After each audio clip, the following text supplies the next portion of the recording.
In this presentation, I'm going to be talking about the problems of deforestation globally and locally, the solutions to the problems, an example of it, why the solution works, an add-on solution, and what you can do right now.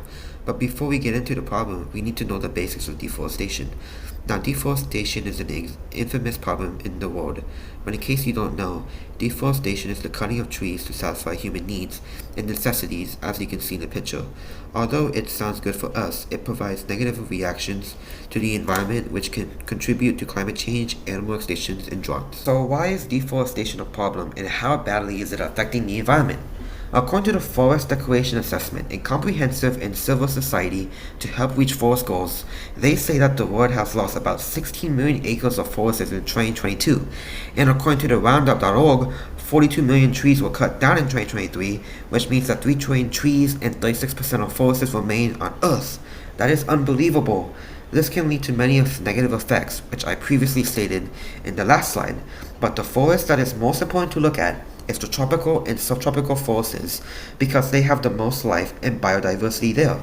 This contributes to the animal migration or extinction because they lost their natural habitat in the change of temperature.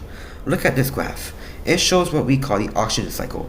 In short terms, the sun gives off energy to organisms. The trees take in that energy, plus carbon dioxide released from the animals to turn into oxygen for animals to take in to survive, and it repeats. If we remove trees, the carbon dioxide from the trees and animals would be released back into the atmosphere, causing the climate to change. If there was no trees to take in that carbon, the carbon would cause negative environmental effects. The other graph, developed by the sister, shows how many tropical forests were lost between the years 2012 and 2022. In terms of non-fire-related loss, it peaked at an all-time in 2016 to 2017, dropped, and slowly increased throughout the years. Now let us take it to my local area, Florida, and see if there were any problems regarding deforestation. One thing about Florida is that it is home to tropical and subtropical forests, which are known to have lots of biodiversity living in it. Humans are actively damaging, which can harm some of the wildlife, but it can also harm the environment regarding the type of trees there are in Florida. Trees like pine flatwoods, wetland trees, and oak scrubs hold special abilities to protect the environment. Take for example the oak scrubs. According to Ideas for Us, an accredited NGO of the United Nations, says that they are an understory tree that provides both food and shelter to the animals, plus are wildfire resistant, sprouting immediately after it is done. Another is a red cedar tree. They can withstand intense winds, live for hundreds of years, and provide foods like berries to birds. But cutting the trees down, they won't be able to provide and nurture the ecosystem they are in, causing negative effects in return. Global Forest Watch states that in 2022, 38.6 square kilometers of forests were lost, and 60 million tons of carbon dioxide was released into the atmosphere in forests alone. That is insanely high. Personally, I have seen deforestation myself through the removal of trees for houses and neighborhoods because so many people are moving into my city. The more houses that are being built, the more trees will have to be removed, contributing to carbon emissions and animal extinction. A solution is needed. Before the solution, let us look at the other side of the argument. According to the sources, deforestation provides more job openings for the people. Yes, this is true, but there are also a billion other jobs that exist in the world, and damaging the environment for a living is horrible. Another claim made was that it provides more livable space for us. This is parasitism. Sure, this benefits us, but removing more trees because of this will increase carbon emissions, and animals that benefit us will either migrate or become endangered. Eventually, we will soon suffer from this. Another claim is animal grazing.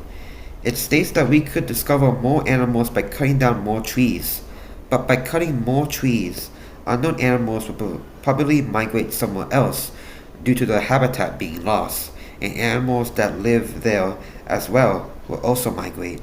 One last claim they made was that we use trees to make materials for ourselves. Are there better things we can materialize? Are there better alternatives? Now, there are many ways to help reduce deforestation, according to Green Tumble, and global communities striving for environmental empathy, like joining advocate groups and organizations, using sustainable wood products, and raising awareness.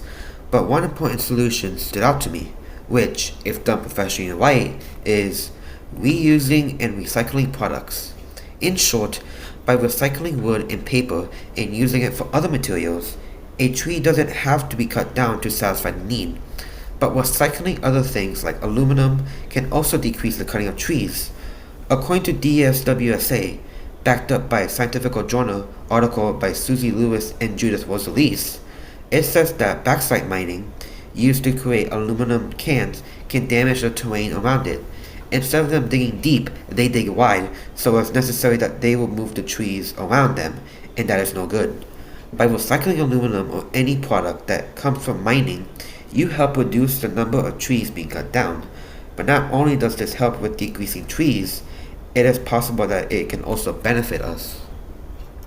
So, is this solution effective and does it work? Yes and no. The biggest impact recycling will have on deforestation is that it will decrease the number of trees that need to be cut. Although it won't fully end deforestation, it will save a lot more unnecessary trees from being cut down. Another reason this solution may work is that it doesn't take a lot of work to make recycling a daily thing.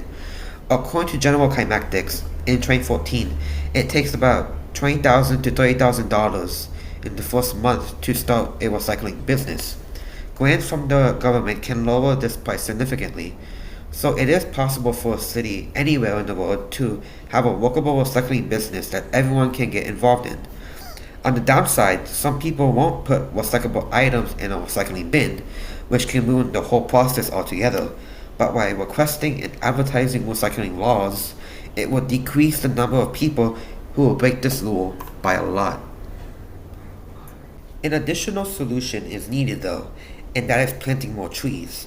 And it seems easier than it sounds. You can establish fundraisers that can go towards organizations like One Tree Planted, Trees for the Future, and National Forest Foundation.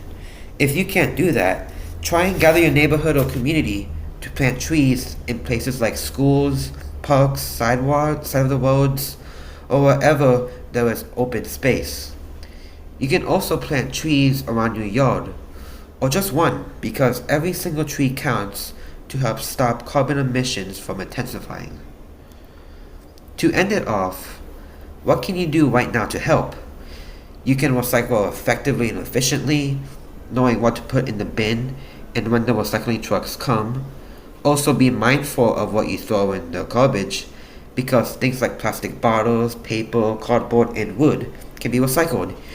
You can also use as little as tree materials as possible, or instead, use things like recycled paper, bamboo, or plastic Christmas trees. Above all, don't waste, because everything can be used again, and the more we reuse, the more trees and other things we can save. Thank you.